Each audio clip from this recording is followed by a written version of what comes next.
অতীতকালের ভয়াবহ বন্যায় যারা মৃত্যুবরণ করেছেন, যারা অসুস্থ হয়ে পড়েছেন বা যারা সর্বস্ব হারিয়েছেন, যারা দুঃসহ জীবনযাপন করছেন, তাদের স্মরণে রেখে আজকের কথাগুলো বলছি। বন্যা দুর্গতদের জীবন দ্রুত স্বাভাবিক করার জন্য যাবতীয় উদ্যোগ সরকারি বেসরকারি পর্যায়ে নেবার আয়োজন করেছি। ভবিষ্যতে সকল ধরনের বন্যা প্রতিরোধে আমাদের আভ্যন্তরীণ এবং প্রতিবেশীদের সঙ্গে যাতে যৌথভাবে নেওয়া যায় সে আলোচনা শুরু করেছে। প্রিয় দেশবাসী, আপনারা জানেন বিপ্লবী ছাত্র জনতা জাতির এই ক্রান্তি লগ্নে আমাকে এক গুরু দায়িত্ব অর্পণ করেছে। তারা নতুন এক বাংলাদেশ গড়তে চায়। নতুন প্রজন্মের এই গভীর আকাঙ্ক্ষাকে বাস্তবে রূপ দেওয়ার সংগ্রামে আমি একজন সহযোদ্ধা হিসেবে তাদের সঙ্গে যোগ দিয়েছি। দেশের সকল বয়সের, সকল পেশার, সকল মতের, সকল ধর্মের সবাইকে বিনা দ্বিধায় এই সংগ্রামে যোগ দেওয়ার আহ্বান জানাচ্ছি। প্রিয় দেশবাসী, লক্ষ লক্ষ শহীদের রক্তের বিনিময়ে এবং লক্ষ লক্ষ মা বোনের আত্মদানের বিনিময়ে যে বাংলাদেশ আমরা পেয়েছিলাম তা ফেসিবাদ এবং স্বৈরাচারের হাতে ধ্বংস হয়ে গেছে। আপনারা দেখেছেন আমাদের প্রতিটি প্রতিষ্ঠানকে তারা কিভাবে শেষ করেছে। দেশের রন্ধ্রে রন্ধ্রে ঢুকে গেছে দুর্নীতি। এমন এক দেশে আমাদের দেশ রূপান্তরিত হয়েছে যেখানে স্বৈরাচারের পিয়নও দুর্নীতির মাধ্যমে 400 কোটি টাকার সম্পদ করার মতো অকল্পনীয় কাজ করে গেছে নির্বিবাদে। শিক্ষা খাতকে পঙ্গু করে দিয়েছে। ব্যাংকিং ও শেয়ার বাজার খাতে লুটপাট, প্রকল্প ব্যয়ে বিশ্ব রেকর্ড, অবাধ সম্পদ পাচার, আইন শৃঙ্খলা রক্ষাকারী সংস্থাকে নিজ দলের পুতুলে রূপান্তর, বাক স্বাধীনতা হরণ, মানবাধিকার হরণ, এসবই হিমশৈলের অগ্রভাগ মাত্র। ক্ষমতা কুক্ষিগত করতে ফ্যাসিবাদী সরকার খর্ব করেছে জনগণের সাংবিধানিক ক্ষমতা ও অধিকার। দুঃশাসন, দুর্নীতি, অন্যায়, অবিচার, নিপীড়ন, বিচারের নামে প্রহসনের মাধ্যমে জনসুরক্ষা বিপন্ন করেছে। জনগণকে নির্যাতন, বঞ্চনা ও বৈষম্যের মুখোমুখি দাঁড় করিয়ে দিয়েছে। নতুন প্রজন্মের মানুষ সহ কোটি কোটি মানুষের ভোটাধিকারকে বছরের পর বছর হরণ করেছে। মানুষের এগিয়ে যাওয়ার পথে সকল ধরনের প্রতিবন্ধকতা তৈরি করে স্বৈরাচার তার নিজের, পরিবারের ও দলের কিছু মানুষের হাতে দেশের মালিকানা তুলে দিয়েছে। প্রিয় দেশবাসী, কিন্তু এই দ্বার প্রান্তে দাঁড়িয়েই আমাদের গড়তে হবে স্বপ্নের বাংলাদেশ। বৈষম্যহীন, শোষণহীন, কল্যাণময় এবং মুক্ত বাতাসের রাষ্ট্রের যে স্বপ্ন নিয়ে ছাত্র জনতা আন্দোলনে ঝাঁপিয়ে পড়েছিল, আমি তাদের সেই স্বপ্ন পূরণে অঙ্গীকারবদ্ধ। আপনাদের সবাইকে এই শুভলগ্নে তাদের স্বপ্ন পূরণে সমস্ত শক্তি নিয়ে এগিয়ে আসার আহ্বান জানাচ্ছি। তাদের স্বপ্ন আমাদের স্বপ্ন। জাতীয় জীবনে তরুণরা একটা মহা সুযোগ সৃষ্টি করে দিয়েছে। আমরা সবাইকে সুযোগ ব্যবহার করার কাজে এগিয়ে আসতে আহ্বান জানাচ্ছি। গণরোষের মুখে ফ্যাসিবাদী সরকার প্রধান দেশ ত্যাগ করার পর আমরা এমন একটি দেশ গড়তে চাই যেখানে প্রতিটি নাগরিকের মানবাধিকার থাকবে পুরোপুরি সুরক্ষিত। আমাদের লক্ষ্য একটাই, উদার, গণতান্ত্রিক, বৈষম্যহীন, অসাম্প্রদায়িক বাংলাদেশ। আমরা এক পরিবার, আমাদের এক লক্ষ্য। কোনো ভেদাভেদ যেন আমাদের স্বপ্নকে ব্যাহত করতে না পারে, সেজন্য আমরা প্রতিজ্ঞাবদ্ধ। বর্তমান সরকারের দায়িত্ব গ্রহণের মাত্র 2 সপ্তাহ শেষ হলো। কর্মযাত্রার প্রথম পর্যায়ে রাষ্ট্র সংস্কারের কাজে আপনাদের কাছ থেকে যে সমর্থন পাচ্ছি সেজন্য আন্তরিক ধন্যবাদ। আমরা অনুধাবন করছি যে আমাদের কাছে আপনাদের প্রত্যাশা অনেক। এই প্রত্যাশা পূরণে আমরা বদ্ধপরিকর। যদিও দীর্ঘদিনের গণতন্ত্রহীনতা, 15 বছরের ফ্যাসিবাদী শাসন ব্যবস্থা প্রায় প্রতিটি ক্ষেত্রেই আমাদের জন্য পর্বতসম চ্যালেঞ্জ রেখে গিয়েছে, কিন্তু এই চ্যালেঞ্জ গ্রহণে আমরা প্রস্তুত। আজ আমি সরকারের পক্ষ থেকে আপনাদের দোয়া ও সহযোগিতা কামনা করতে আপনাদের সামনে এসেছি। শুধু আমি বলবো, আপনাদের একটু ধৈর্য ধরতে হবে। এখনই সব দাবি পূরণ করার জন্য জোর করা, প্রতিষ্ঠানে ঢুকে ব্যক্তিবিশেষকে হুমকির মধ্যে ফেলা, মামলা গ্রহণের জন্য চাপ সৃষ্টি করা বিচারের জন্য গ্রেফতারকৃত ব্যক্তিকে আদালতে হামলা করে আগেই এক ধরনের বিচার করে ফেলার যে প্রবণতা, তা থেকে বের হতে হবে। ছাত্র জনতার বিপ্লবের গৌরব ও সম্ভাবনা এসব কাজে ম্লান হয়ে যাবে। নতুন বাংলাদেশ গড়ার প্রচেষ্টা হতে ব্যাহত হবে। রাতারাতি এই পরিস্থিতি থেকে উত্তরণ কঠিন। নড়বড়ে এক কাঠামো, আমি বরং বলবো জনস্বার্থের বিপরীতমুখী এক কাঠামোর উপর দাঁড়িয়ে আমাদেরকে দেশ পুনর্গঠনের কাজে হাত দিতে হয়েছে। আমরা এখান থেকেই বাংলাদেশকে এমনভাবে করতে চাই যেন এদেশে জনগণই সত্যিকার অর্থে সকল ক্ষমতার উৎস হয়, বিশ্ব দরবারে একটি মানবিক ও কল্যাণকর রাষ্ট্র হিসেবে সমাদৃত হয়। তরুণ প্রজন্ম, শিক্ষার্থী ও জনতার আত্মত্যাগের প্রতি সম্মান জানাতে রাষ্ট্র সংস্কারের কাজে সফল আমাদের হতেই হবে। এর আর কোনো বিকল্প নেই। প্রিয় দেশবাসী, আপনারা ইতোমধ্যে জেনেছেন জুলাই আগস্ট মাসে গণ অভ্যুত্থানে বল প্রয়োগ ও হতাহতের যে দুঃসহ ঘটনা ঘটানো হয়েছে তার স্বচ্ছ তদন্ত করতে জাতিসংঘের মানবাধিকার কমিশনের প্রধানকে বাংলাদেশে এসে তাদের তদন্ত শুরু করতে আমরা আমন্ত্রণ জানিয়েছি। তদন্তের এই প্রক্রিয়া এই সপ্তাহে শুরু হবে। তাদের প্রথম দল ইতিমধ্যে এসে গেছে। আমরা ইতিমধ্যে ছাত্র জনতার বিপ্লবকে নস্যাৎ করতে যে শত শত মিথ্যা ও হয়রানিমূলক মামলা দায়ের করা হয়েছিল তার অধিকাংশ প্রত্যাহার করেছি এবং আটক ছাত্র জনতার মুক্তি লাভের ব্যবস্থা করেছে। পর্যায়ক্রমে মিথ্যা ও গায়েবী সকল মামলার ক্ষেত্রে অনুরূপ ব্যবস্থা গ্রহণ করে মানুষকে দুঃসহ ভোগান্তি থেকে মুক্ত করা হবে। ন্যায় বিচার নিশ্চিত করতে গণ অভ্যুত্থানের সকল শহীদ পরিবারকে পুনর্বাসন করবে। সকল আহত শিক্ষার্থী ও জনতার চিকিৎসার সম্পূর্ণ ব্যয় সরকার বহন করবে। সেই লক্ষ্যে স্বাস্থ্য মন্ত্রণালয়ের নেতৃত্বে উপদেষ্টা পরিষদে বৈষম্য বিরোধী ছাত্র আন্দোলনের প্রতিনিধিত্বকারী 2 জন উপদেষ্টার সহায়তায় একটা পূর্ণাঙ্গ তালিকা প্রস্তুত করা হচ্ছে। এই কার্যক্রমের জন্য এবং গণ অভ্যুত্থানের শহীদদের স্মৃতি ধরে রাখতে সরকার অতি দ্রুত জুলাই গণহত্যা স্মৃতি ফাউন্ডেশন নামে একটি ফাউন্ডেশন প্রতিষ্ঠা করার প্রক্রিয়া শেষ পর্যায়ে এনেছে। আপনাদের সবার এবং বিদেশে অবস্থানরত ভাই বোনদের অনুদান এই প্রতিষ্ঠানে পাঠানোর জন্য অনুরোধ করছি। আমি ব্যক্তিগতভাবে এই প্রতিষ্ঠানের চেয়ারম্যানের পদ গ্রহণ করেছি। প্রিয় দেশবাসী, আপনারা লক্ষ্য করেছেন দায়িত্ব গ্রহণ করেই আমাদেরকে আইন শৃঙ্খলা অঙ্গনে অস্থির পরিস্থিতি সামাল দিতে হয়েছে। আপনাদের সহযোগিতা ও সমর্থনে দেশপ্রেমিক সকল আইন শৃঙ্খলা রক্ষাকারী বাহিনী কাজে যোগ দিয়েছে। ফ্যাসিবাদী সরকার প্রশাসনের চরম দলীয়করণ করার ফলে বিপুল সংখ্যক কর্মকর্তা কর্মচারী দীর্ঘদিন বৈষম্যের শিকার হয়েছেন। আমরা ইতিমধ্যে সংশোধনমূলক ব্যবস্থা গ্রহণ করতে আরম্ভ করেছি। তবে প্রশাসনকে গতিশীল রাখতে এবং একই সাথে সুনির্দিষ্ট পদ্ধতি অনুসরণ করে সঠিক সিদ্ধান্তে উপনীত হতে সময় প্রয়োজন। সেজন্য সকলকে ধৈর্য ধরার অনুরোধ করছি। প্রশাসনের সকল ক্ষেত্রে প্রতিষ্ঠানগুলো যেন জনগণের আস্থা ফিরে পায়, সেটি আমাদের অন্যতম উদ্দেশ্য। লুটপাট ও দুর্নীতির আখড়ায় পরিণত করা ব্যাংকিং খাতে সুশাসন নিশ্চিত করার জন্য আমরা উদ্যোগ নিয়েছি। এই খাতে দক্ষ জনবল নিয়োগ দেওয়া হচ্ছে। ব্যাংকিং খাতে শৃঙ্খলা স্থাপন, ব্যবসা বাণিজ্যে সহায়ক পরিবেশ তৈরি এবং জনগণের জীবনযাপন সহজ করতে নিত্য প্রয়োজনীয় দ্রব্যমূল্য ও মূল্যস্ফীতি নিয়ন্ত্রণে আনার আমরা উদ্যোগ সচল করেছি। ব্যাংকিং খাতে দীর্ঘমেয়াদী সংস্কারের জন্য ব্যাংক কমিশন গঠন করা হবে। আর্থিক খাতে সার্বিক পরিস্থিতি ও সংস্কার বিষয়ে একটি রূপকল্প তৈরি করা হবে, যা দ্রুত জনসমক্ষে প্রকাশ করা হবে।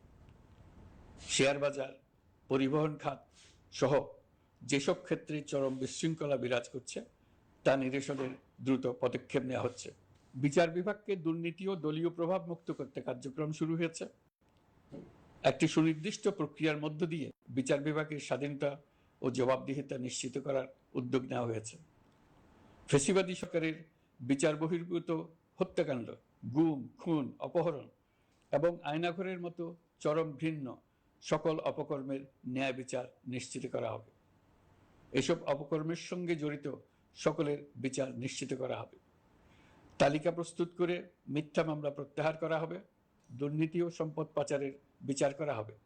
আইন শৃঙ্খলার ক্ষেত্রে জনমুখী ও দলীয় প্রভাবমুক্ত জবাবদিহিমূলক কাঠামো সৃষ্টির লক্ষ্যে পুলিশ কমিশন গঠন করা হবে।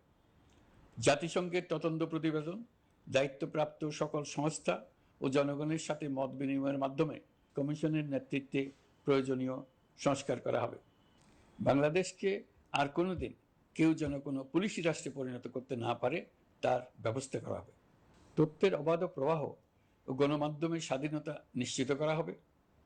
ফ্যাসিবাদী সরকার গণমাধ্যমের উপরও দলীয়করণ ও নির্যাতনের বোঝা চাপিয়েছিল। জনগণের তথ্যের অধিকার নিশ্চিত করতে আমরা প্রতিশ্রুতিবদ্ধ। তথ্যের প্রবাহে বিদ্যমান আইনি ও অন্যান্য বাধা অপসারণ করা হবে। মত প্রকাশের স্বাধীনতা বাধাগ্রস্ত করে এমন সব আইনের নিপীড়নমূলক ধারা সংশোধন করা হবে। ইতিমধ্যে এই ধরনের আইনগুলো নিশ্চিহ্নিত করে এই প্রক্রিয়া শুরু করা হয়েছে। বিদেশি সংবাদকর্মীদের এদেশে আসার পর যে অলিখিত নিষেধাজ্ঞা ছিল, ইতিমধ্যে আমরা তা তুলে নিয়েছি। বিদেশি সাংবাদিকদের দ্রুত ভিসা দিতে সংশ্লিষ্ট কর্মকর্তাদের নির্দেশ দেওয়া হয়েছে। আমরা আশা করি পরিবর্তিত পরিস্থিতিতে গণমাধ্যম কর্মীরা নিরপেক্ষ সাংবাদিকতা চালিয়ে যাবেন। শিক্ষাক্ষেত্রে চরম নৈরাজ্য প্রতিষ্ঠিত করে গেছে বিগত সরকার। আমরা তার পূর্ণাঙ্গ সংস্কারের উদ্যোগ নেব। এটা আমাদের অন্যতম অগ্রাধিকার। আপনারা জানেন, দায়িত্ব গ্রহণের পর দ্রুততম সময়ের মধ্যে সকল শিক্ষা প্রতিষ্ঠান খুলে দেওয়া হয়েছে। শিক্ষার্থীদের জন্য সৃজনশীল, নিরাপদ ও ভীতিমুক্ত পরিবেশ নিশ্চিত করা আমাদের অঙ্গীকার। একই সাথে পাঠ্যক্রমকে যুগোপযোগী করার কাজও দ্রুত শুরু করা হবে। গণতন্ত্রকে সংহত করতে স্থানীয় সরকার প্রতিষ্ঠানগুলোকে শক্তিশালী করা হবে এবং ক্ষমতার বিকেন্দ্রীকরণ নিশ্চিত করা হবে। ছাত্র জনতার গণঅভ্যুত্থানকে সফল পরিণতি দিতে প্রশাসন, বিচার বিভাগ, নির্বাচন কমিশন ও নির্বাচনী ব্যবস্থা, আইন শৃঙ্খলা খাত এবং তথ্য প্রবাহে প্রয়োজনীয় সংস্কার সম্পূর্ণ করে অবাধ ও সুষ্ঠু অংশগ্রহণমূলক নির্বাচন আয়োজন করা হবে। এর লক্ষ্য হবে দুর্নীতি, লুটপাট, গণহত্যার বিরুদ্ধে একটি জবাবদিহিতামূলক রাজনৈতিক বন্দোবস্তের সূচনা। বর্তমান সরকার দুর্নীতির বিরুদ্ধে স্পষ্ট অবস্থান গ্রহণ করেছে। আমাদের সকল উপদেষ্টা দ্রুততম সময়ের মধ্যে তাদের সম্পদের বিবরণ প্রকাশ করবেন। পর্যায়ক্রমে এটা সকল সরকারি কর্মকর্তাদের ক্ষেত্রেও নিয়মিত এবং বাধ্যতামূলক করা হবে। রাষ্ট্রীয় পর্যায়ে দুর্নীতির বিরুদ্ধে ব্যবস্থা গ্রহণে সংবিধানের ৭৭ অনুচ্ছেদে প্রতিশ্রুত ন্যায়পাল নিয়োগে অধ্যাদেশ প্রণয়ন করা হবে। এবার কৃষি খাতের কথা একটু বলে। কৃষি নির্ভর বাংলাদেশে কৃষকের স্বার্থ যেন সুরক্ষিত থাকে, কৃষক যেন তার উৎপাদিত পণ্যের ন্যায্য মূল্য পায়, তা নিশ্চিত করা হবে। প্রবাসী শ্রমিকরা যেভাবে বৈষম্য বিরোধী ছাত্র জনতার আন্দোলনকে সমর্থন দিয়েছে, মুক্তিকামী জনগণ তা কৃতজ্ঞচিত্তে স্মরণ করে। তাদের প্রতি সকল পর্যায়ে সম্মানজনক আচরণ নিশ্চিত করা হবে। বাংলাদেশের স্বাস্থ্য খাত অন্যতম দুর্নীতিগ্রস্ত খাত। জনগণের জন্য পর্যাপ্ত স্বাস্থ্যসেবা নিশ্চিত করার লক্ষ্যে স্বাস্থ্য খাতে প্রয়োজনীয় সংস্কার করা হবে। এই খাতে সংশ্লিষ্ট সকলকে জবাবদিহিতার আওতায় আনা হবে। হাসপাতালগুলোকে আধুনিকায়নের উদ্যোগ নেওয়া হবে এবং সেখানে সরকারি ডাক্তার সহ বিশেষজ্ঞদের নিয়মিত উপস্থিতি নিশ্চিত করা হবে। স্বাস্থ্যসেবা যাতে নির্দিষ্ট কিছু অঞ্চলে কেন্দ্রীভূত না থাকে, দেশের সব অঞ্চলের মানুষ সমান স্বাস্থ্যসেবা পায়, সে লক্ষ্যে প্রয়োজনীয় উদ্যোগ নিতে আমরা বদ্ধপরিকর। বর্তমান প্রজন্ম অনেক বেশি সচেতন। বিশ্বের বিভিন্ন প্রান্তে ঘটে যাওয়া পরিবর্তন বিষয়ে তারা ওয়াকিবহাল শুধু নয়, তারা নেতৃত্ব দিচ্ছে। তারা যে উন্নয়নের স্বপ্ন দেখে তা টেকসই এবং পরিবেশ বান্ধব। প্রকৃতি ধ্বংসকারী উন্নয়ন নয়। শুধু জিডিপি একটি দেশের উন্নয়নের মাপকাঠি হতে পারে না। নদী, নালা, খাল, বিল দূষিত করে যে উন্নয়ন হয়, জ্বালানির বিরুদ্ধে পরিবেশবাদীদের সাথে আমাদের সরকারের অবস্থান সামঞ্জস্যপূর্ণ। জলবায়ু পরিবর্তন রোধ করতে এবং আগামী প্রজন্মের জন্য সুস্থ একটা পৃথিবী রেখে যেতে কার্বন নিঃসরণ শূন্যের কোটায় নামিয়ে আনার বিকল্প নেই। আমাদের সরকার পরিবেশ ও জলবায়ু রক্ষায় সর্বোচ্চ গুরুত্ব দেবে। এই কার্যক্রমে তরুণ সম্প্রদায়কে সম্পৃক্ত করা হবে।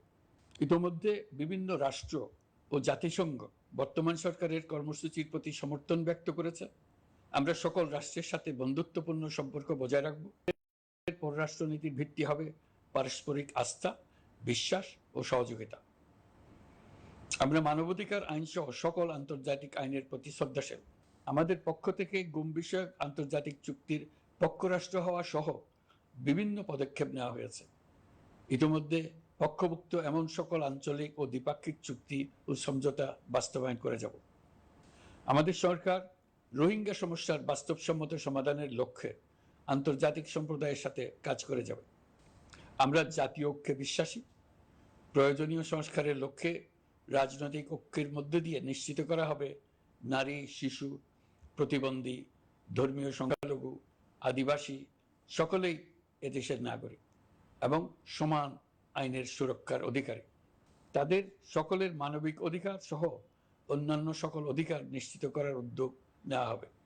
এই জন্য আমি উপদেষ্টা পদমর্যাদা সম্পন্ন একজন বিশেষ সহকারী নিয়োগ দিয়েছি, যার দায়িত্ব হবে জাতীয় সংহতি উন্নয়ন।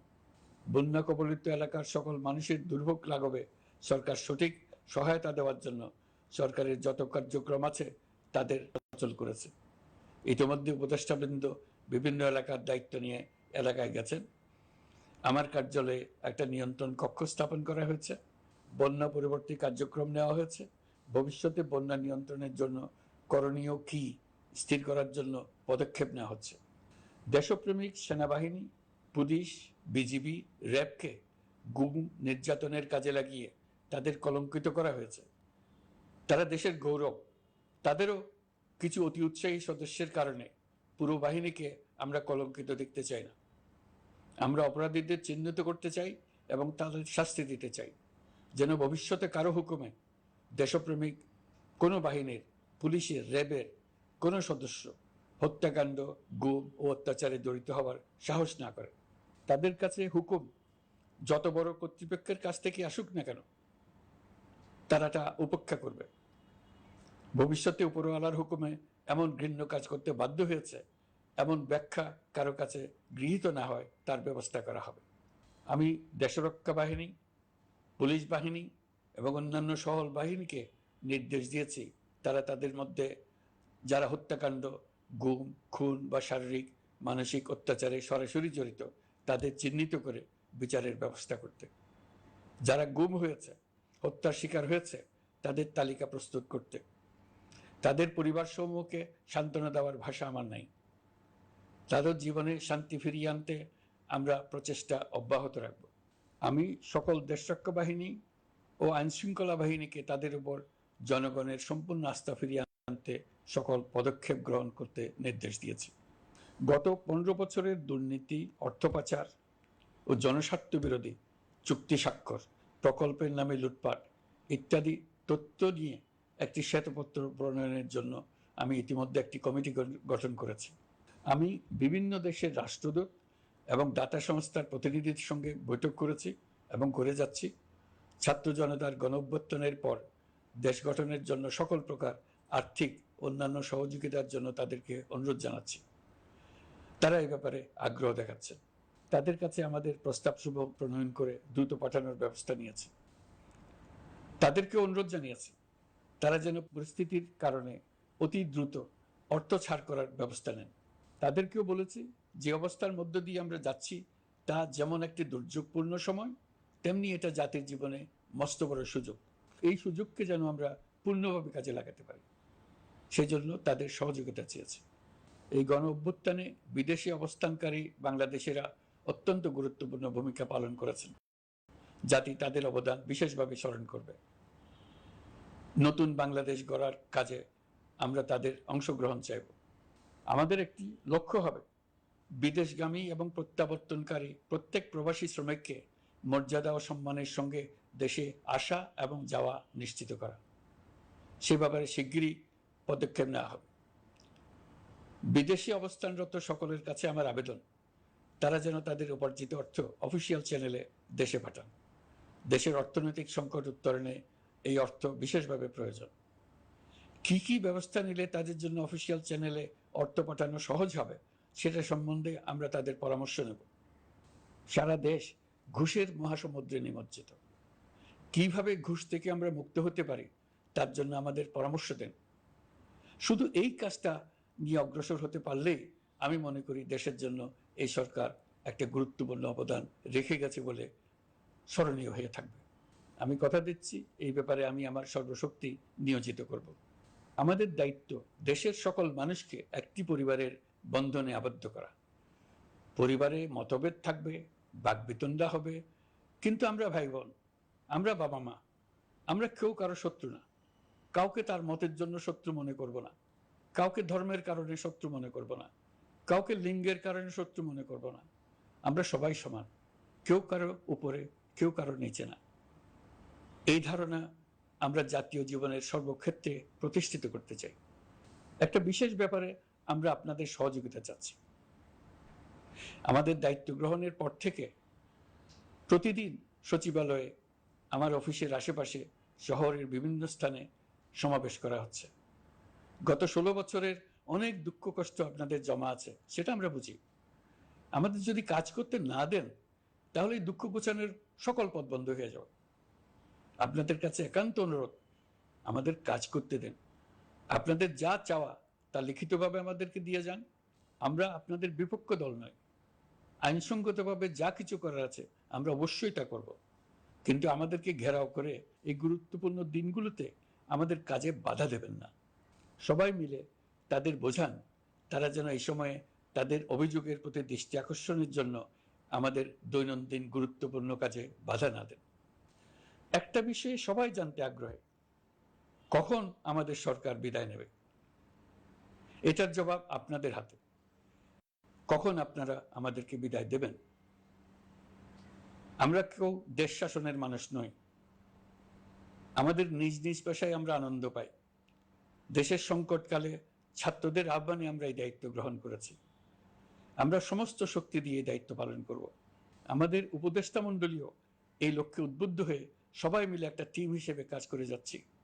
কখন নির্বাচন হবে সেটা সম্পূর্ণ রাজনৈতিক সিদ্ধান্ত, আমাদের সিদ্ধান্ত নয়। দেশবাসীকে ঠিক করতে হবে আপনারা কখন আমাদেরকে ছেড়ে দেবেন। আমরা ছাত্রদের আহ্বানে এসেছি, তারা আমাদের প্রাথমিক নিয়োগকর্তা। দেশের আপামর জনসাধারণ আমাদের নিয়োগ সমর্থন করেছে। আমরা ক্রমাগতভাবে সবাইকে বিষয়টি স্মরণ করিয়ে যাব, যাতে হঠাৎ করে এই প্রশ্ন উত্থাপিত না হয় আমরা কখন যাব। তারা যখনই বলবে আমরা চলে যাব। আমরা সংস্কারের অংশ হিসেবে নির্বাচন কমিশনকেও সংস্কার করব। কমিশনকে যে কোনো সময় আদর্শ নির্বাচনের জন্য প্রস্তুত রাখব। আমরা বিভিন্ন সংস্কারের কাজ শুরু করেছি। দেশবাসীকে অনুরোধ করব একটা আলোচনা শুরু করতে। আমরা সর্বনিম্ন কি কি কাজ সম্পূর্ণ করে যাব, কি কি কাজ মোটামুটি করে গেলে হবে। এই আলোচনার মাধ্যমে আমরা একটা দিক নির্দেশনা পেতে পারি। তবে চূড়ান্ত সিদ্ধান্ত রাজনৈতিক সিদ্ধান্ত, সেটা রাজনৈতিক আলোচনা থেকেই আসবে। এই দিক নির্দেশনা না পেলে আমরা দাতা সরকার এবং আন্তর্জাতিক অর্থনৈতিক প্রতিষ্ঠানসমূহের সঙ্গে আলোচনায় দৃঢ়তার সঙ্গে অগ্রসর হতে পারছি না। আমি নিশ্চয়তা দিচ্ছি, আমরা আমাদের পক্ষ থেকে মেয়াদ বৃদ্ধির কোনো প্রশ্ন তুলব না। আমরা আপনাদের সকলের দোয়া চাই। যেই কদিন আছি সেই সময়টুকু উপদেষ্টা মণ্ডলীর প্রত্যেকে নিজ নিজ সাধ্যমতো দেশের এই সংকটকালে সংকট উত্তরণে যেন নিজ নিজ মেধা সাধ্যমতো কাজে লাগাতে পারে। নতুন বাংলাদেশ গড়ার যে সুযোগ ছাত্র জনতার রক্তের বিনিময়ে আমরা অর্জন করলাম, আমরা আমাদের মতানৈক্যের কারণে সেটা যেন হাতছাড়া করে না ফেলে, এটা আমরা নিশ্চিত করতে চাই। এই সুযোগ এবার হারিয়ে ফেললে আমরা জাতি হিসেবে পরাজিত হয়ে যাব। শহীদ, আহত এবং জীবিত ছাত্র জনতার কাছে আমরা প্রতিজ্ঞাবদ্ধ থাকতে চাই, আমরা এই অর্জনকে কিছুতেই হারিয়ে যেতে দেব না। যে সুযোগ তারা আমাদেরকে দিয়েছে তার মাধ্যমে আমাদের দেশকে পৃথিবীর একটি শ্রদ্ধেয়, সকল দিকে দৃষ্টান্ত স্থাপনকারী দেশে পরিণত করতে আমরা শপথ নিয়েছি। সবশেষে আবারও আমাদের দেশের সকল মানুষ, শিশু, কিশোর কিশোরী, তরুণ তরুণী, বয়স্ক, বৃদ্ধ, নারী, পুরুষ সবার কাছে দোয়া চাইছি যেন আমরা আমাদের সকলের স্বপ্ন বাস্তবায়নে সফল হই। আল্লাহ আমাদের সহায় হন, আমাদের সবার মঙ্গল করুন।